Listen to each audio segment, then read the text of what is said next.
সম্ভব না। তার যদি কি লাগবে জেলা পরিষদ এখানে মুখ্যমন্ত্রীর কাছ থেকে বিশেষ টাকা আনা লাগবে, তাই না? এখন মুখ্যমন্ত্রীর ঘর তো দূরের বাদ দেন, বারিন্দা পর্যন্ত কেন যায় এখন? মুখ্যমন্ত্রীর ঘরের ভিতরটা বাদ দেন, অফিসটা বাদ দেন, বারিন্দা পর্যন্ত এখন কেন যাবো? আপনারা এই যে জেলা পরিষদের একজন সদস্য বানায় দিবেন সেটা কংগ্রেসের ও যাব, ও তো পারবে না, বাদ দেন, আমার এমএলএ পারতেছে না যেখানে। এই কথাগুলো বোঝা লাগবে আর মানুষের বোঝা লাগবে। এক বৃহৎ অঞ্চল এটা, আমি একলা সম্ভব না।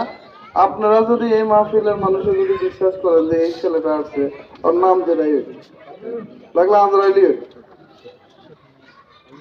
কিন্তু কত সরকার একজন প্রতিনিধি কথাগুলো শুদ্ধভাবে কইছে।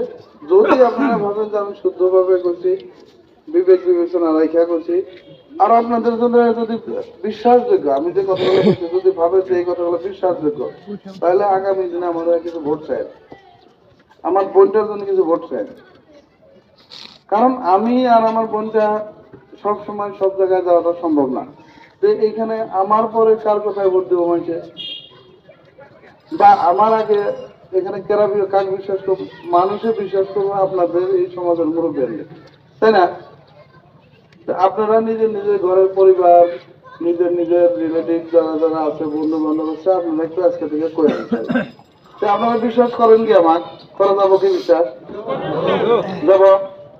তো যদি বিশ্বাস করা যায় ইনশাল্লাহ আপনারা আগামী 7 তারিখে পর্যন্ত আমাদের মানুষের কাছে কিছু কিছু করে, ছোট ভাইগুলা মোবাইল আছে, ফেসবুক আছে, ফেসবুকে একটা আমার হয়ে আমার বইটার হয়ে প্রচার করে। আপনারা আমার দায়িত্ব 7 তারিখ পর্যন্ত নেন, ইনশাল্লাহ আমি 12 তারিখ থেকে আমি দায়িত্ব নেব আপনার। কারণ 11 তারিখে রেজাল্ট হবো, ওই দিন তো দিন দায়িত্ব দেবো। 12 তারিখ থেকে আমি আমার কামে ইনশাল্লাহ লাগিয়ে যাবো। এতটুকু কোয়ার কথাবার্তা যদি কোনো ভুল ত্রুটি মাফ করেন। এখন আমি আমার বক্তব্য শেষ করি। আসসালামু আলাইকুম।